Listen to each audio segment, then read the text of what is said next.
Welcome back to Mr. Write, the podcast for fiction writers. I'm your host, Taylor Morrison.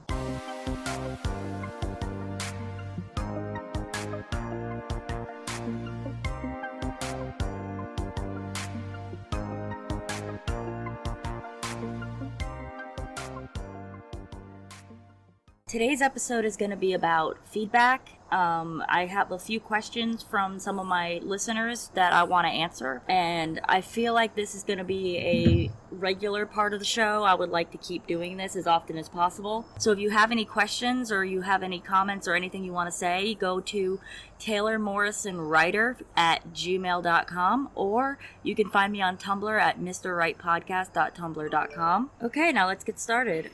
This very first question came from Zuri. She wants to know, what part of the story is personally easiest for you to write, beginning or end, or does it generally depend on what you're writing? For me, it really is the beginning. The beginning is super easy for me to write. I just kind of go from wherever and start. And then the end is usually where I have the most problems, just because I know where things can start, but it's hard for me to figure out where they should end. And the middle is pretty foggy for me too, usually. That's why I really like outlining. But it's different from person to person, so honestly, everybody's going to be different. Some people might find it really difficult to write beginnings. Some people might find it really difficult to write ends. And I mostly have problems with the middle. But thank you for the question. Robin would like to know how to organize my novel, because my pages are scattered. When you say your pages are scattered, do you mean like in notebooks? Because if that's the case, then just getting them in order is probably your best bet. Or rewriting everything into another notebook in the correct order. If you need to, get out some index cards and write out all your scenes in order and then put the pages in the order that the index cards are going into. It's best to make an outline and just go from there to figure out what order everything should be in. But thank you for the question. Christina would like to know, what is your process of expanding on your ideas? Pretty much, when you write a story, you need to have conflict, you need to have issues. Because if you don't have conflict or issues, then you're not going to have a story. So pretty much you take your character, you put them in the story, and then you say, what's the worst that can happen? And then you make that thing happen. So you just keep doing that until you get to the end of the story, pretty much. I mean, you take breaks for happiness in between, or else the reader gets very annoyed and upset. But yeah, pretty much just keep escalating the issue until you can't escalate it any further. How and where do you draw inspiration from? That one is a very tricky question, just because I draw inspiration from most everything that I encounter. It could be from something I saw on the news, it could be from a TV show or another book, it could be from listening in on people's conversations. Sometimes just one sentence can cause an entire avalanche of, ideas to spawn. How do you develop your characters and their personalities? They just kind of come to me, honestly. My characters, I don't have to sit there and ask them a million questions. They just kind of happen the way that they are.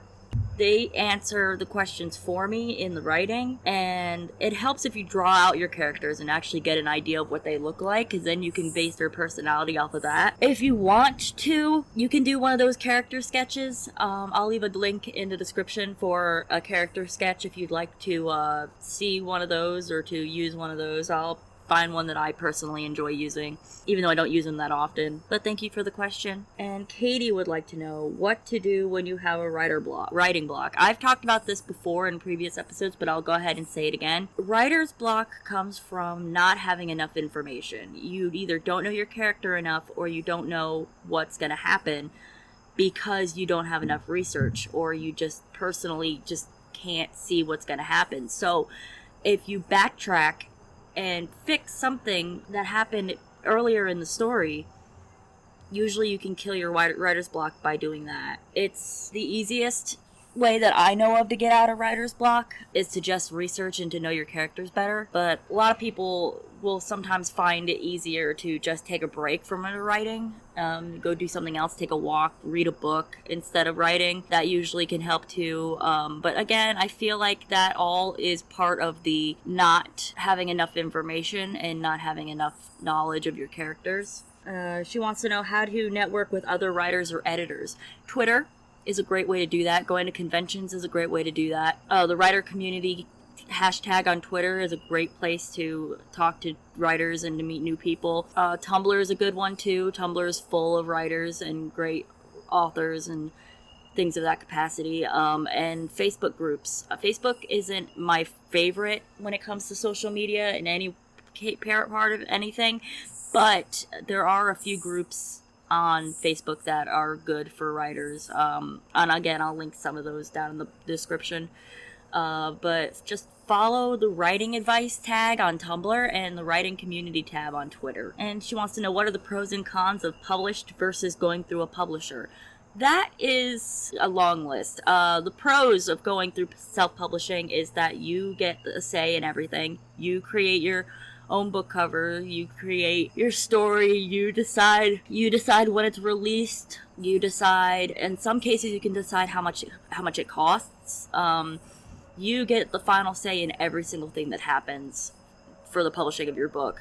The cons, however, is that you also have say in everything that happens when it comes to selling the book too. So that includes marketing, networking, advertising, making sure the book cover looks appealing enough, making sure everything's edited properly, reviews, review copies, beta readers, everything is up to you. Like, you have no help whatsoever. Where if you go through a regular publisher, all you have to do is get their attention with a query letter to an agent, and they take care of everything else for you. Sure, some of the decision making is out of your hands, like you don't get full say in anything,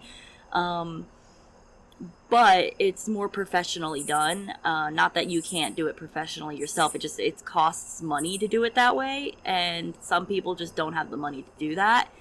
If you go the free way, then you will have a limited amount of time, or a limited amount of ways that your book can be seen.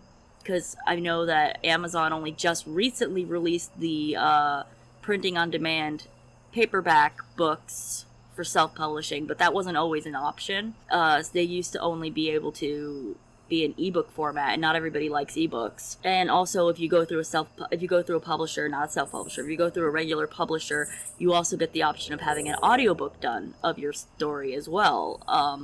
If you get that part in your contract. Just depending on what it is you're looking for, and if you're good at marketing and good at networking, then self-publishing, it would be a great option for you.